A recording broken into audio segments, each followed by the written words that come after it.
bandar narkoba kalau enggak polisi. Bisa apa coba menjaga NKRI kalau enggak tentara. Begitu juga ya sudahlah kita memang fa inna yadallahi ma'al jamaah. Kita berkah itu kalau bersama-sama. Enggak bisa kita sendiri. Nah lalu orang kayak saya itu ya beberapa kali sebetulnya saya itu ditawanin jadi dokter honoris causa apa. Kekhawatiran saya satu Pak Bejo. Takut pas enggak punya uang. Itu dokter enggak ada duit kan enggak pantas gitu. Jadi repot gitu, daripada beban lah sudah lah, nggak usah dokter. Jadi kalau nggak punya uang ya pantes, terus kalau ngebis ya pantes. Suatu saat kalau mati nggak ada yang hadir ya pantes, nggak dokter gitu. Kalau sudah dokter kok masuk neraka, dokter kok masuk neraka kayaknya, apalagi rektor kampus Islam kok masuk neraka itu kan kok kayak nggak pas itu. Misalnya rektor Unisiola ditanya mungkar nakir, nggak bisa kan kayak gimana gitu.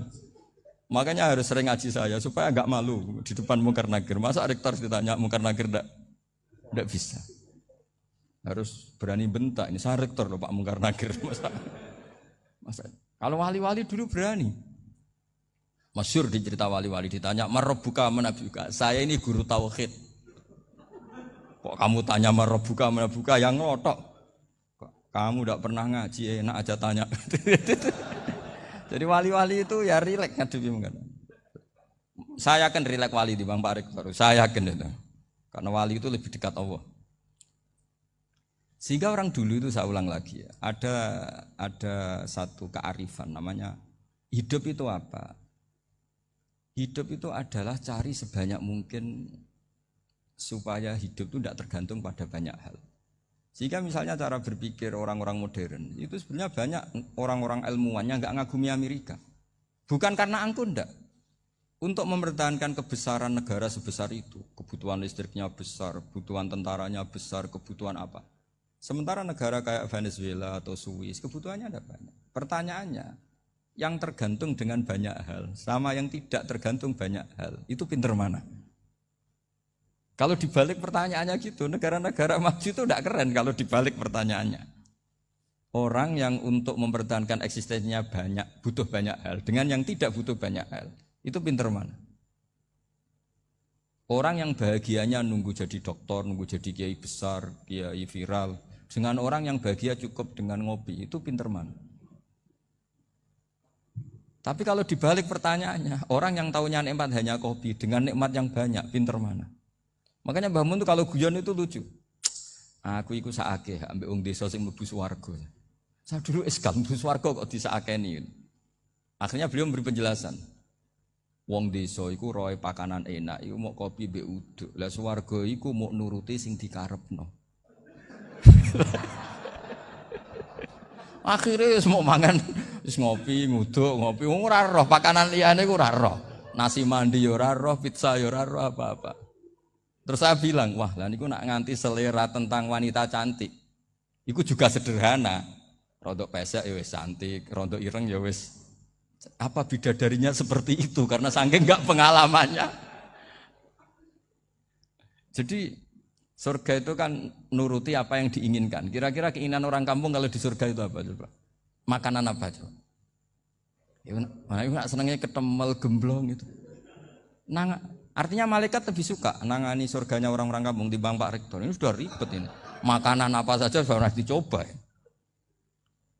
Terus kalau di mall tahu orang macam-macam, seleranya macam-macam pasti. Enak mana kalau sampai jadi malaikat pelayan surga? Suka ngelayani orang kampung apa yang orang kota? Orang kampung kan? Jadi ya itu guyon ya, guyon tapi itu menjadi pikiran kita bahwa orang yang banyak kebutuhan itu sebetulnya banyak kebodohannya karena menggantungkan kebahagiaannya dengan banyak hal. Makanya Imam Syafi'i ngendikan istighna itu apa? Al istighna anis sya'labi. Yang dikatakan kecukupan adalah berusaha sebanyak mungkin banyak hal tidak kamu butuhkan. Bukan memenuhi semua kebutuhan kamu karena nafsu kamu ini tidak ada batasnya gitu. Kalau kamu penuhin nggak akan selesai. Itu ada perempuan yang kurang cantik itu minta doa saya, Gus doain suami saya kaya, terus tak guyonin, terus nggak minta. Kalau suami kamu kaya, yang pertama dirubah itu apa? Rumah supaya rumah saya bagus. Kedua apa? Mobil supaya mobil saya bagus. Nanti yang dievaluasi itu kamu.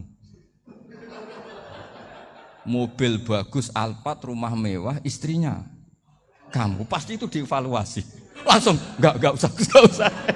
Sudah gini aja kan. Jadi pertama yang dievaluasi itu kaya itu, coba kalau suami kaya itu yang dievaluasi pertama rumah ya. Rumah ganti. Setelah itu apa? Mobil. Kira-kira berikutnya. Akhirnya sudah enggak jadi. Nabi Ibrahim itu pernah minta umur panjang. Keren umur panjang. Sama Allah enggak dijawab. Datang orang tua gitu mertamu ke Nabi Ibrahim. Terus disuguhi dikasih kurma. Apa itu? Kok kurma apa? Anggur yang sudah matang sekali. Sudah dimakan. Setelah dimakan meler keluar lagi. Dimakan lagi meler lagi. Terus Nabi Ibrahim masuk lagi ke kamar. Ya Allah, doanya tak cancel. Nanti kalau saya tua kayak itu. Jadi Allah itu enggak jawab langsung tapi ngirimkan itu. Akhirnya ya Allah enggak jadi. Nanti takut itu. Saya pernah ngalami jadi kiai tadi ada ibu-ibu ya enggak pati cantik lah. Suaminya tuh miskin sekali. Minta doa saya supaya kaya. Bareng tak kasih pertimbangan itu udah enggak usah. Enggak jadi. Jadi itu kearifan. Tapi kearifan ini harus kita tanamkan. Saya enggak bisa membayangkan Indonesia yang besar ini andai kan enggak ada qanaah. Nerimo ing pantum. Coba sekarang ada Covid. Andai kan Indonesia tuh kayak Perancis. Saya beberapa kali punya tamu orang yang hidup lama di Perancis, bahkan dapat istri orang Perancis.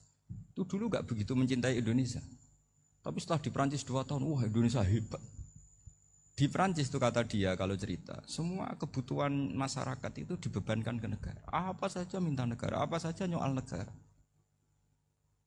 Sementara Indonesia, coba kalau Indonesia mengalami seperti ini kok tidak ada qanaah rimo ing pantum, bisa kios Indonesia.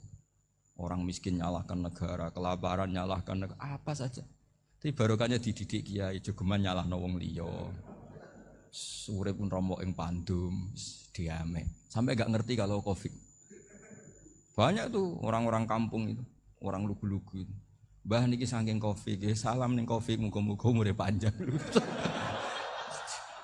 Dikira Covid itu nama orang yang ahli sosial itu. Mbah niki dana saking Covid.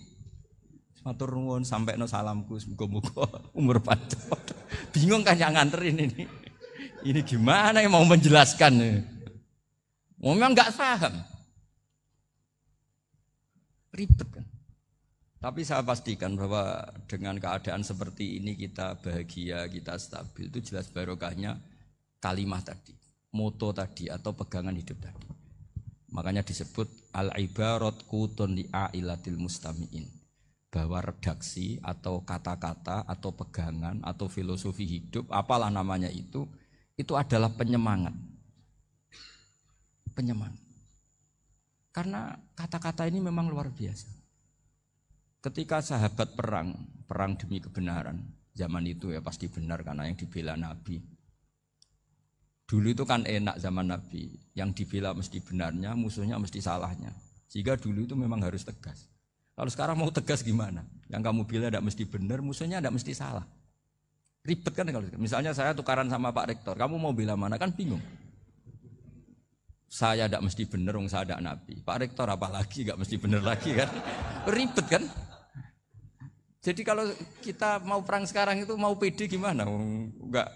Makanya banyak ulama sekarang tuh mau tegas tuh enggak berani karena ya banyak hal yang abu-abu lah wilayahnya. Misalnya pilihan presiden atau pilihan bupati, pilihan menteri. Kamu mati-matian bela itu, yang kamu bela tidak mesti benar, musuh kamu tidak mesti salah.